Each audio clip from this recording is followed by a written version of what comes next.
Prime Minister Narendra Modi attracted global attention from unlikely quarters this week. The world of artificial intelligence took note of an anecdotal reference he made to bias in AI during his speech in Paris as co-chair of the AI Action Summit organized by France. Listen to this. Friends, let me begin with a simple experiment. If you upload your medical report to an AI app, it can explain in simple language, free of any jargon, what it means for your health. But if you ask the same app to draw an image of someone writing with their left hand, the app will most likely draw someone writing with the right hand. Prime Minister's example of AI not able to show left handwriting because it is so overwhelmingly trained by right-hand writers is the mildest example of bias that he could have flagged. When asked on high-paying professions, for example, AI frequently fails to show up any black men in pictures. Last month saw a black swan event. China came out with its first AI chatbot, a large language model that did to Microsoft what Microsoft had done to Cisco 3 decades ago. Developed in a couple of months and in less than $6 million, DeepSeek packs more punch than Microsoft's ChatGPT that has taken billions already over the last 5 years. There was an immediate market response with big tech scripts crashing by $1 trillion, Nvidia taking the biggest hit. DeepSeek is akin to the Sputnik moment for Americans this century. It got more downloads in a week than what ChatGPT managed in 5 years. But here's the catch. Geeks got into asking some questions to validate DeepSeek's ideological bias and proved the fears right. DeepSeek goes blank when asked about Tiananmen Square. The Chinese AI is trained on Xi Jinping ideology of socialism with Chinese characteristics and has a clear Chinese, or rather Chinese Communist Party worldview on things. And not just geeks, monks got into it too. Delhi-based ISKCON monk Yudhishthir Das asked some probing questions from ChatGPT and also other LLM models. From the mundane like why is Sam Altman fighting with his sister to a similar set of questions on Hinduism, Islam and Christianity. Here's what he found.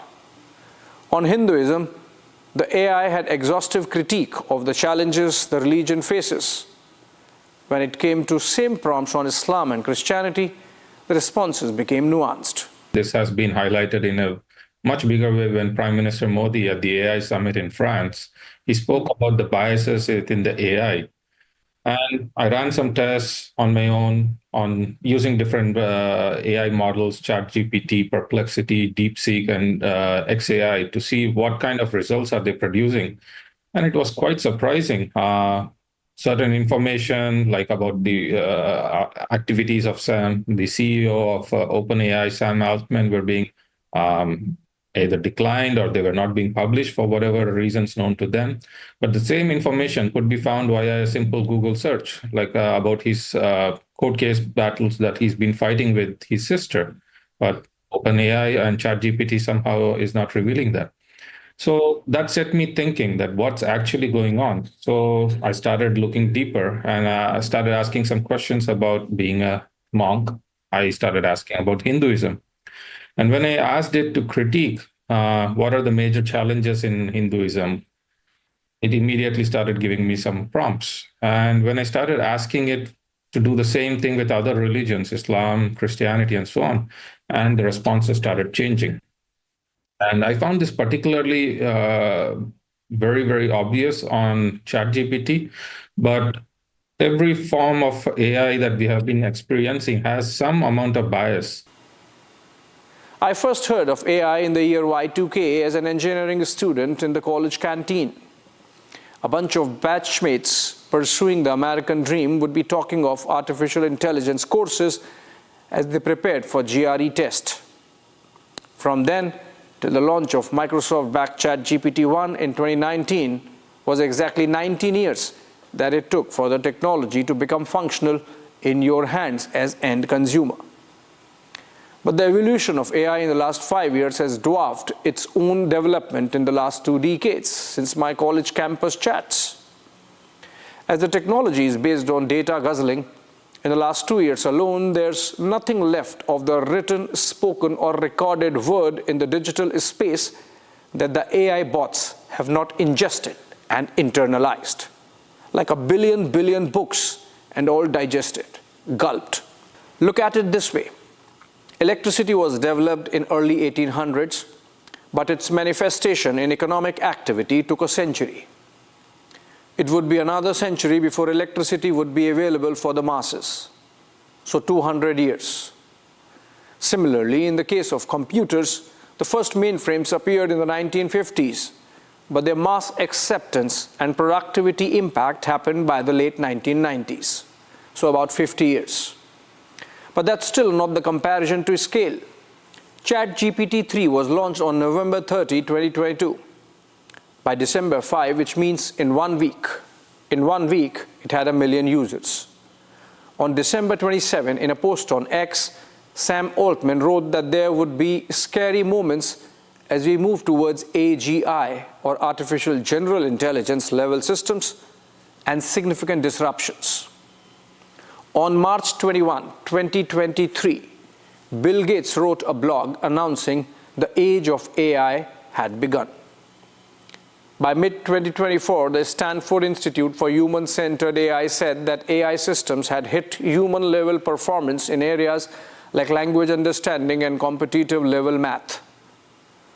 White House called for a meeting of Big 7 AI firms, asked for self-regulation and watermarking of AI content, and the Biden administration followed it up with an executive order that sought to put restraints on the tech, safety tests for developers, and submission of results before the government. Months later, at a UK government-organized AI summit in Bletchley Park, outside of London, famous for Alan Turing's breaking of the code of Enigma machines, thus paving the way for a lead victory in World War II, Elon Musk cautioned that AI might soon exceed human intelligence. He said, digital superintelligence is one such area where the government must have a role. Having a referee is a good thing like in sports. AI is the most disruptive force in history, unquote. As we are already seeing from DeepSeek to ChatGPT, the ideological allegiance makes AI a potential propaganda tool, and hence the need for bias cleaning and neutrality screening.